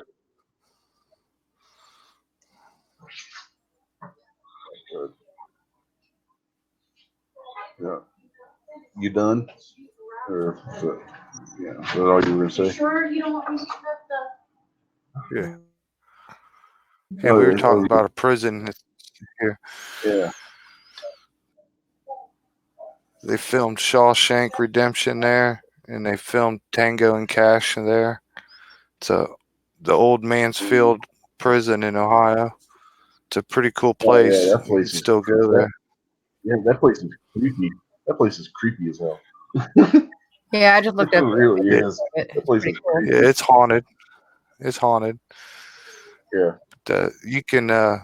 They have like a Halloween tour every Halloween, but then like during the year they have like haunted weekends, and you can like pay and stay the night there and hang out and stuff. But it's a spooky old place, man. Like it's like the only prison in the world that, or the largest at one time. Like the main prison area cells, they're like 4, 5, 6 stories tall on the inside. Just nothing but basically cages on top of cages. Yeah. Another creepy ass prison. Another creepy ass prison is Eastern State Penitentiary in Philadelphia. That place is creepy as hell too. You go in there and you just feel like something's watching you all the time. You're there. It's like it gives you goosebumps walking in that place. It just, you know what I mean? It's got that atmosphere to it. And there's this one sanatorium that they were going to film a like horror movie at a couple of years ago. They stopped filming the horror movie because all kinds of crazy crap was going on. So instead, they decided they were going to film a paranormal investigation at the place instead. Did a documentary instead of a Hollywood type movie. Well, I'll tell you, man. They were having like film reels like disappear, all kinds of crazy shit. I lived in a honest to God for real haunted house for years, and seen stuff happen daily. Never once did I ever have the feeling of like being watched or anything, or cold chills, or none of that. But that house was as haunted as any movie you ever saw in your life. Yeah, well, I kid you not, dude. You walk into Eastern State Penitentiary, you'll just see the hair on your arms will just go up, and you'll just get like that. You know what I mean? And the goosebumps and everything start. It's just there's just a creepy vibe to that whole building. There was so much that happened at the house I lived at that nothing surprised you or bothered you a bit. I've seen stuff just fly across the air. Doors that are locked that ain't locked. You'd be working on something and you turn and your tools are gone and missing, never see them again the rest of your life. But I used to have fun with it, actually. Um, uh, my ex old lady would, she rearranged the house 2 or 3 times a week. She couldn't sit still. And she just decorated everything to hell. So when it became like football season time here, the whole house gets decorated a high state, from the rugs to the curtains to stuff on the walls everywhere. So she redid the bathroom and she hung up like 3 different shower curtains. So she had like a black, like a white see through, and a high state red on the outside. So I had to put up like 3 shower curtain rods. Well, whatever would you would call it, a ghost or the house or whatever, would love to knock all them shower curtains down, right? And she'd go in there and be cleaning the house or rearranging, and because she'd wash stuff, she was bad about. I mean, she even washed the rug. Uh, she would be hanging them up and just get them all hung up, and you walk out of the room and you walk back in and turn around, and all 3 of them be laying on the floor, right? Used to Yeah. happen like a hundred When I was times. a kid, And I used to mess with her yeah. when she was When in a I, bad mood. I'd go in there and knock the curtains half down myself and blame it on the house. yeah, the one house we lived in Pittsburgh when I was a kid, you know those road control cars that used to only have the button and they would go forward or back or reverse. Yeah, Well, the house, my mother swore the house was haunted or cursed or something, right? There was this one room and one room only where if you took one of those cars in the room, the car worked in reverse, right? It's that when you instead of going forward and then going backwards and turning when you pulled the button, it would continuously go backwards in a circle until you pushed the button. Then it would go forward. It was the only room in the house that happened. It didn't, and it wasn't because the batteries being reversed or anything like you could do. You could rig it to do that by doing that, but the car would just you would have the batteries in right and everything, but it would just go backwards. It would just do this go in a backward circle until you push the button. Again, the only room in the house where it did that. oh, we had there was just so much happened in that house. Everything. Every time you left the house and came back home, we had this great big, super sized, like cooking pan that you'd make like a big old mess of chili or something in, just one pan, and we had a special place on shelf for it.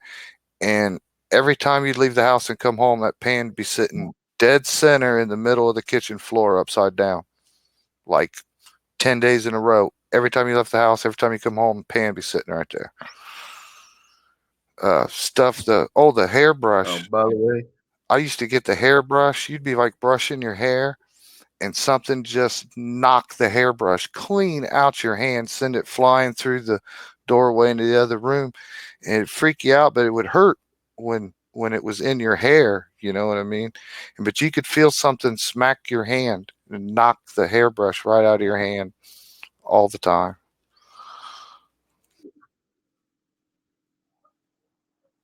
by the way, I don't know if you guys caught it or not, but Gary is insinuating that the entire state of Arkansas is haunted because Ghost lives there. So Yeah, well, I just definitely putting that believe out. in ghosts.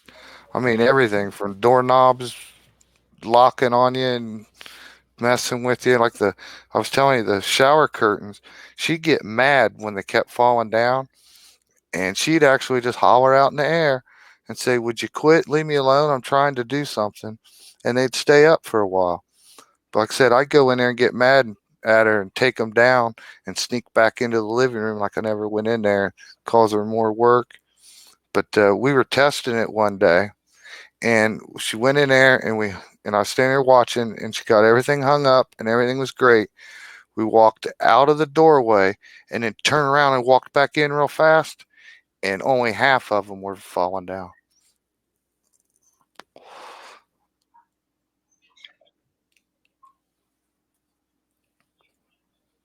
One place where we lived when the kids were littler, you would have your cup there was this one stand that you would have your cup sitting, or if you would sit a flashlight, like you sit the flashlight where it was standing up, and all of a sudden, nobody been near it would start doing like this, and then they would just fall over for no reason. There would be nobody near them. There was like no ventilation or anything near them. They would just start doing like that and just fall over off of the table that they were sitting on. One time, woke up in the morning, and like usually, like you wake up in the morning, like even today, you don't remember what the first thing was that you saw. With your eyeballs, you just get up. I remember this day, I woke up and opened my eyeballs, and right in front of my face, all I could see was like the table legs from my coffee table, right? And I sat up and looked. The coffee table from the living room with the doilies, the ashtrays, TV remote controls, everything was upside down on our bed between me and the old lady, and never woke either one of us up. You just wake up in the morning and your furniture from the living room is piled on top of you on the bed.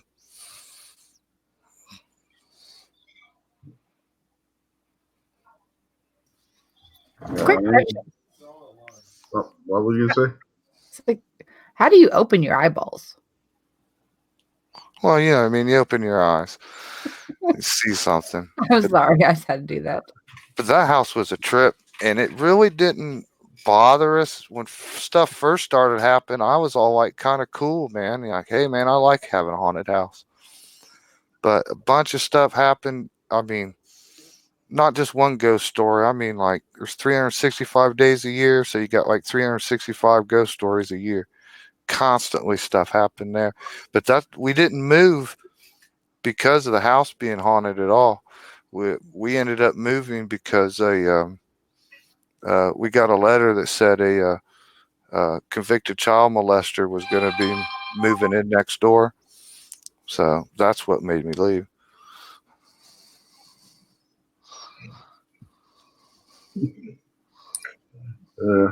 Kingpin says your boss is scheduling a drug test as we speak.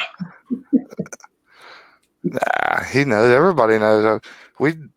My family was trying to get preachers to come bless that house and everything. We just had crazy stuff happen all the time. Saw a old lady had a cigarette rolling machine. The kind with a crank on it. Mm-hmm. It's a big, heavy object, and she was trying that for a while. She quit using it, and it is a pretty heavy, big object, and she set it in a Tupperware container lid and set it on top of the refrigerator, which was across the room of the kitchen, and it just stayed there forever. She's across the room doing dishes, and I'm sitting in the living room. I can see, and we're the only ones there, and all of a sudden that whole giant container that probably weighed 10 pounds or more flew across the room straight at her head. And I come running in there, and she's laying on the ground saying, I'm okay. I ducked. And that machine everything was all busted up, opened up over the kitchen sink and knocked down the curtains on the kitchen window and stuff. But I mean, it flew through the air 10, 12 feet.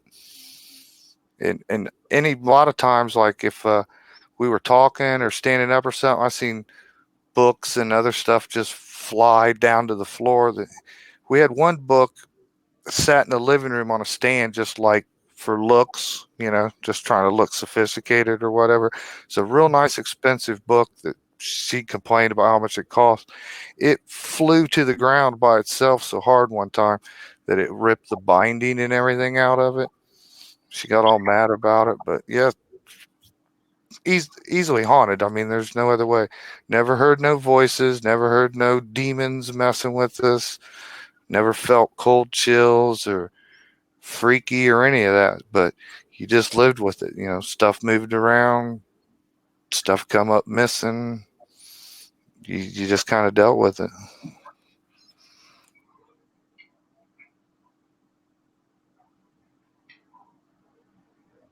Well, if anybody else wants to hear another good ghost story, damn it, did I put the video on this channel?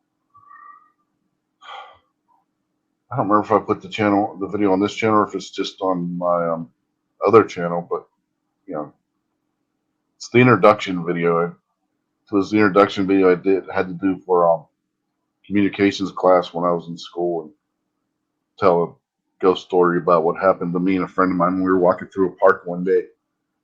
Well, one night I should say, because it was around midnight when it happened. It was really creepy thing that happened to us walking through a park. So if you want to hear that, and by the way, the area in the park where it happened was where there was numerous car wrecks over the years. Yeah, go watch that video because I'm not in the mood to tell the whole story right now. But yeah, it's a good ghost story too. I'm hoping that some people here on the panel have seen that video I'm talking about. I don't know if they have or not. Have any of you seen the video I'm talking about? No, I haven't.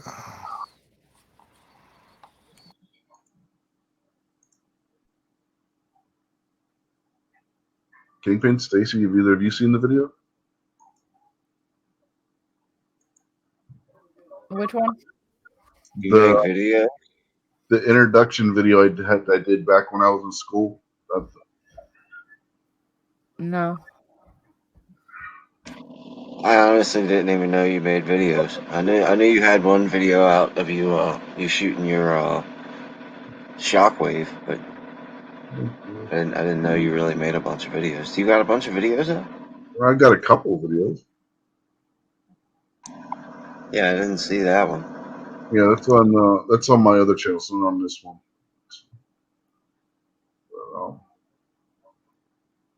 Yeah. See if I can find it and put the link. I'll put the link out there if I can find it.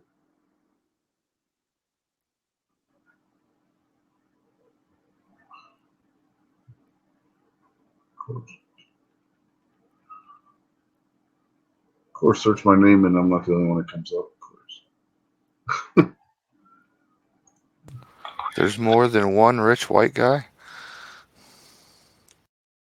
Apparently.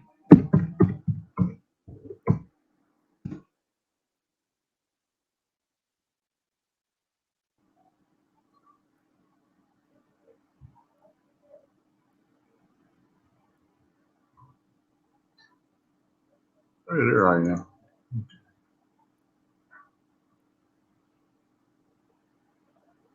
You know, I can screen share it now. What the hell? I'm not going to copyright myself, right?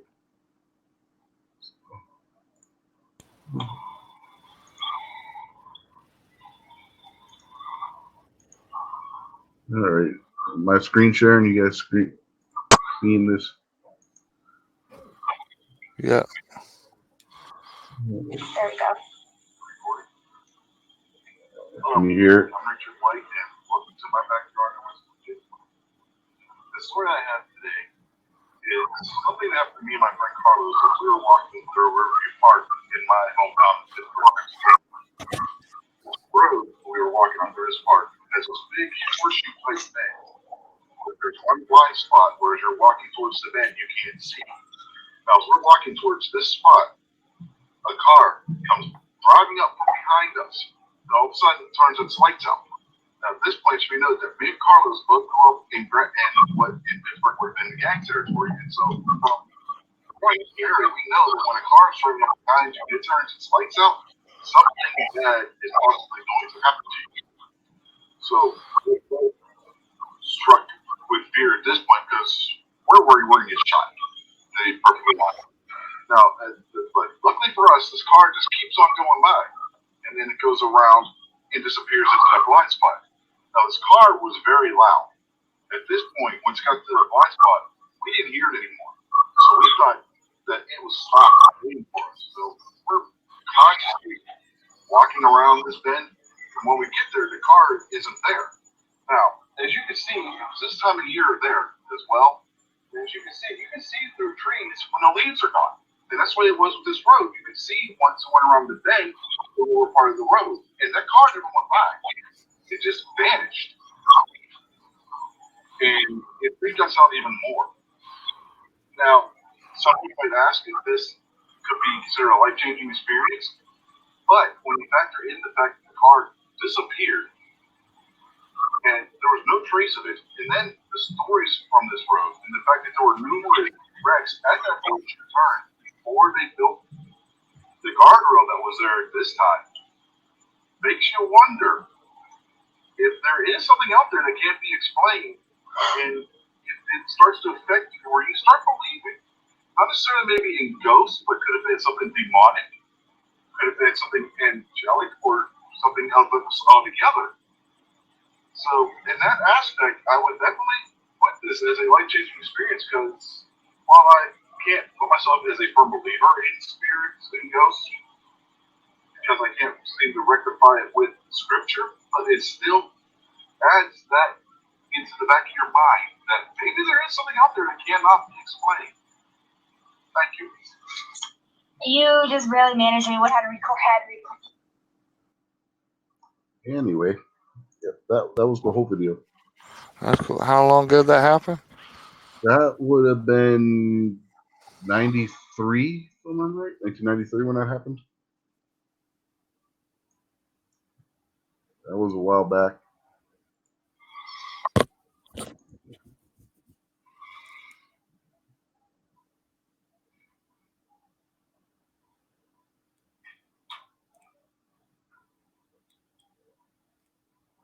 Now that was a bug, obnoxious. Come on. Yeah, I'd say that would be a ghost incident that was scary. Stuff that happened to me really wasn't all that scary, really. We literally were both. I mean, I wasn't joking. We literally both thought we were going to get shot at that point. You know, it was.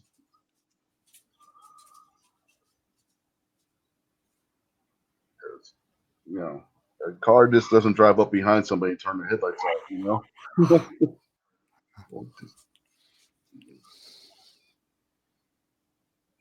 Yeah, well, I always tell people, say they don't believe in ghosts, you know, that's fine, but at least I know something in this world that you don't. Hold on, somebody at the door.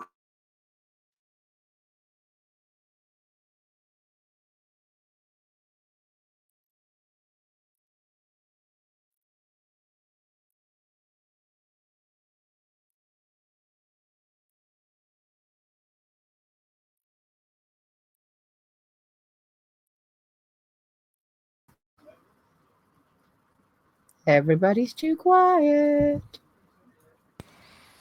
Too scared to talk. I've had one kid after another come in here.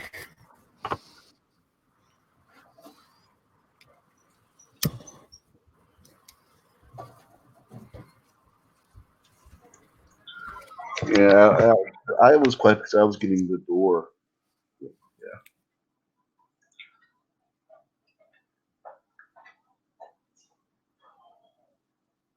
Yeah, that was the ghost story that I have. The really major scary ghost story.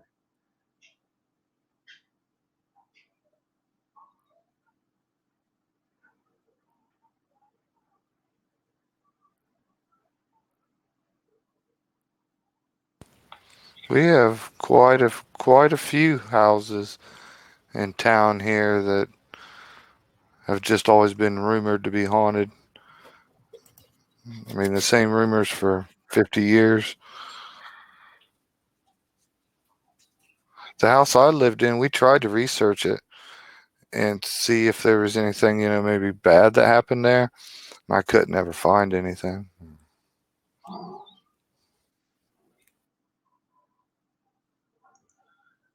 There's.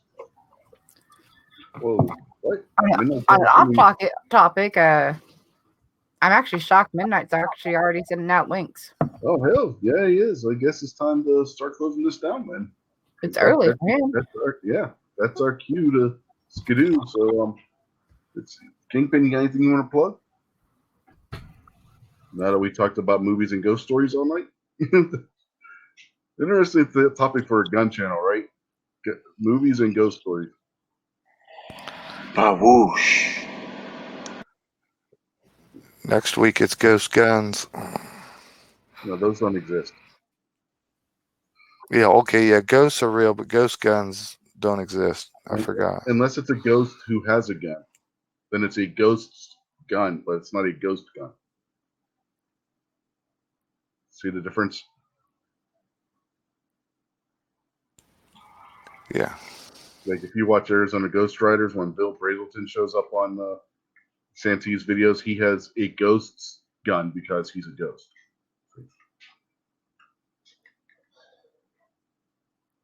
Okay. Moving right along. Stacy, anything you want to plug? I guess you just plug Midnight Show in a way. Anything else? No, just the closer, I guess. Right. My Is daughter. something right? It's a kitten, like 5 days old. And my daughter has it in her hand right now. Okay. Through your microphone, it sounds like somebody's strangling a baby pig or something. I made her go away. She's holding it, and it's like crying its eyes out. Yeah, I bet it is. I mean, she just put that back. You ain't supposed to handle them when they're that little. Surprised mommy ain't throwing a fit. No, she's pretty used to it.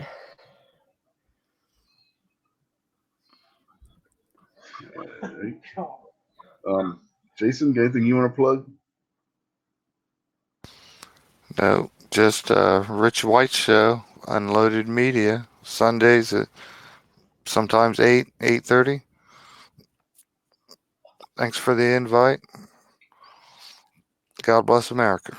Yep. And with that, we will bid you adieu. If there's anybody out there that is Russian, Greek, or whatever the other and whatever other Orthodox versions of Catholicism are out there, Merry Christmas to you, since Orthodox Christmas is coming up on the 7th, which is 2 days from now. We'll bid you all a Merry Christmas for your Christmas celebrations. And we will catch you next week. And don't be in the cold box. You'll ruin the food. Especially if you are Orthodox and Christmas is coming up. You don't want to ruin that dinner. All right. We'll catch y'all later. Now that you turn this damn thing off. There we go.